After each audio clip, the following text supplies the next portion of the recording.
সবসময় তো আপনাদের সাথে শেয়ার করা হয় আমার ছুটির দিনের যদি কোনো ব্লগ থাকে সেটা। তবে আজকে চলেন ছুটির দিনের মধ্যে শুক্রবার ছাড়াও শনিবারের একটা মজাদার রান্না সেটা আপনাদের দেখাই। তো সকালবেলা ঘুম থেকে উঠতে উঠতে তো প্রায় 10টা বেজে গেল। 10টার পরে উঠে ফ্রেশ হয়ে একদম দৌড়ে রান্নাঘরে, কারণ হচ্ছে রান্নাঘরের থেকে আমি গন্ধ পাচ্ছিলাম এই মজাদার খাবারটার। এটা আমার one of the most most most favourite একটা খাবার।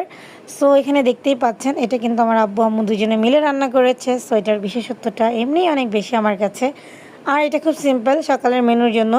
তো যাই হোক, আমার এই সিম্পল মেনু মজাই লাগে সকালবেলা খেতে। বাসায় থাকলে অনেকটা পরিমাণে খাওয়া হয়। আমি খিচুড়ি বলতেই অজ্ঞান। সো আমাকে চাল ডাল দিয়ে যেটা আপনি দিবেন কোনো অসুবিধা নেই, আমি খেয়ে নেব।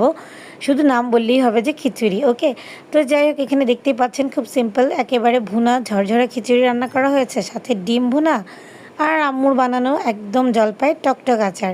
আর তার সাথে আমি একটু অ্যাডজাস্ট করে নেওয়ার জন্য একটা কাঁচামরিচ নিয়েছি, 2-3 পিস সুন্দর করে রিং শেপে পেঁয়াজ কেটে নিয়েছি, আর একটা লেবু। যদিও আমি লেবুটা খেতে চাই না, কিন্তু মাঝে মাঝে লেবুটা আমাদের ভিটামিন সি এর জন্য দরকার হয়, তাই নিয়ে নিলাম।